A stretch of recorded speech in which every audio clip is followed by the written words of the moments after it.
जय गुरुदेव। ज्योतिष और जीवन कार्यक्रम में मैं पंडित नरहरि प्रसाद द्विवेदी आपका हार्दिक स्वागत करता हूं।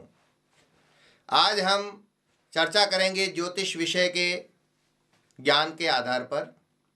सबसे पहले हम देखेंगे कि ज्योतिष क्या है, शास्त्रों में ज्योतिष किसे कहा गया है और ज्योतिष शब्द का क्या अर्थ है। आज के आध्यात्मिक युग की कमी और पाश्चात्य संस्कृति के युग में ज्योतिष एक विवादास्पद विषय बन गया है। ज्योतिष शब्द का अर्थ प्रकाश से है और प्रकाश ऐसे पदार्थ जो प्रकाश स्फुटित करते हैं उसे ज्योतिष्क कहा गया है। ज्योतिषकों के विषय में अध्ययन करने और उस पर चर्चा करने के लिए हमने यह कार्यक्रम प्रारंभ किया है। ज्योतिष की उत्पत्ति, ज्योतिष शब्द की उत्पत्ति ज्योतिष के प्रकाशों के अध्ययन को कहा गया है। फिर हम देखते हैं कि ज्योतिष का वेदों में क्या महत्व है, क्या ये आधुनिक विषय है या पारंपरिक। तो सबसे पहले देखेंगे, हम जानेंगे कि सबसे पुराने जो वेद हैं, जो हिंदू धर्मशास्त्र के अनुसार अपौरुषेय हैं, अपौरुषेय अर्थात जिन्हें किसी मनुष्य के द्वारा रचित नहीं, उन्हें किसी मनुष्य ने नहीं लिखा है, वो स्वयं विधाता ने लिखा है। और उन वेदों का अंग, छठा अंग ज्योतिष है। तो ज्योतिष कोई नया विषय नहीं है, ज्योतिष वेदों का विषय है और ज्योतिष में ज्योतिष पुंजों के अध्ययन को ज्योतिष शास्त्र कहा गया है। ज्योतिष को बड़े रूप में अब हम जानेंगे कि ज्योतिष की क्या शाखाएं हैं। तो ज्योतिष को बड़े रूप में दो भागों में विभाजित किया गया है। पहला भाग है गणित तथा दूसरा भाग है फलित ज्योतिष। जो फलित ज्योतिष है उसका आधार गणित है, अर्थात किस राशि पर कौन सा ग्रह किस अवस्था में है, वर्तमान में ब्रह्मांड में कौन सा ग्रह किस परिस्थिति में है, कौन सी अवस्था में विराजमान है, किस राशि पर है। इन सारी गणनाओं को करने के बाद ही हम किसी भी प्रकार का ज्योतिष में फल देख सकते हैं कि जातक पर, जीव जगत पर इन ग्रहों का क्या प्रभाव रहेगा। ज्योतिष के अनुसार 12 राशियां हैं। ब्रह्मांड को 360 डिग्री में बांटा गया, अर्थात ब्रह्मांड पूर्ण रूप से 360 डिग्री का है, उसे 12 भागों में विभाजित किया गया। अर्थात पहले से 1 से लगाकर 30 डिग्री जो है वहां पर मेष की आकृति के तारों का समूह होने के कारण उसे मेष राशि कहा जाता है। फिर 31 से लगाकर 60 डिग्री के जो ब्रह्मांड का भाग है वो वृषभ अर्थात बैल की आकृति के तारों का समूह है, इसलिए उसे वृषभ राशि कहा जाता है। इस प्रकार से तीसरी राशि मिथुन राशि है, चौथी कर्क राशि है, पांचवी राशि सिंह राशि है और छठी राशि कन्या राशि है। सातवीं राशि तुला राशि के नाम से जानी जाती है और 8वीं राशि को वृश्चिक राशि कहा गया है। ब्रह्मांड के इस भागों में 9वें भाग को धनु राशि और 10वें भाग को मकर राशि के नाम से जाना जाता है। इस प्रकार 11वें भाव को मकर राशि, कुंभ राशि और 12वें भाग को मीन राशि के नाम से जाना जाता है।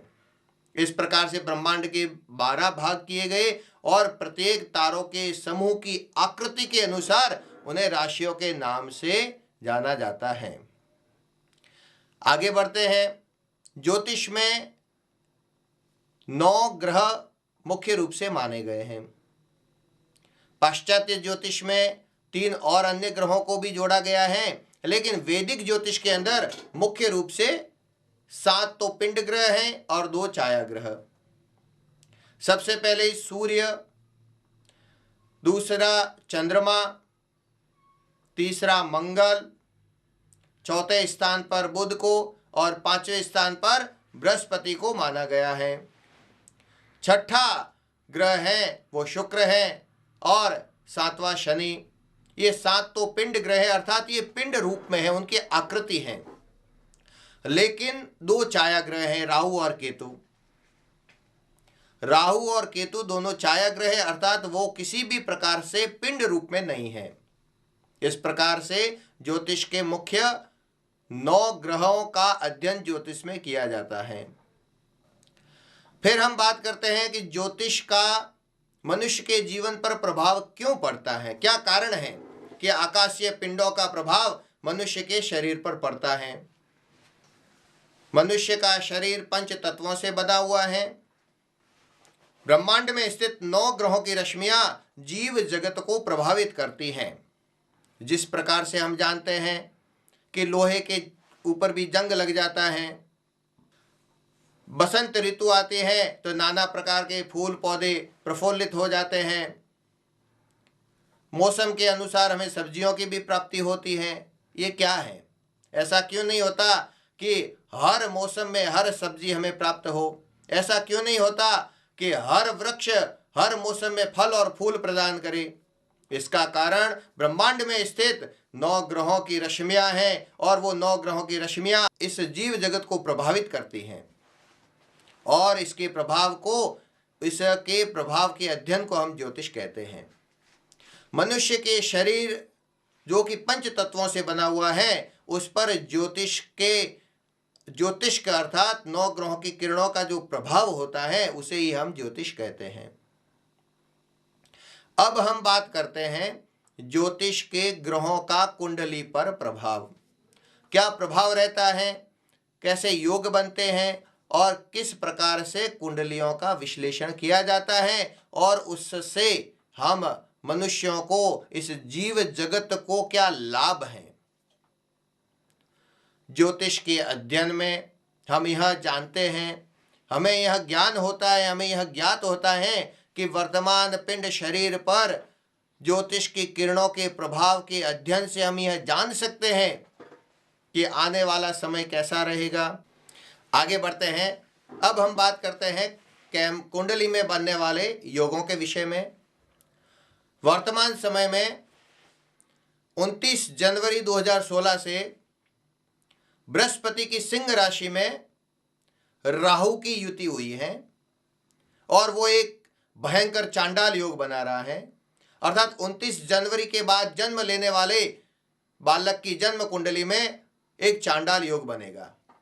क्या है चांडाल योग और क्या है इसका प्रभाव, इस विषय पर चर्चा करते हैं। चांडाल राहु को कहा गया है।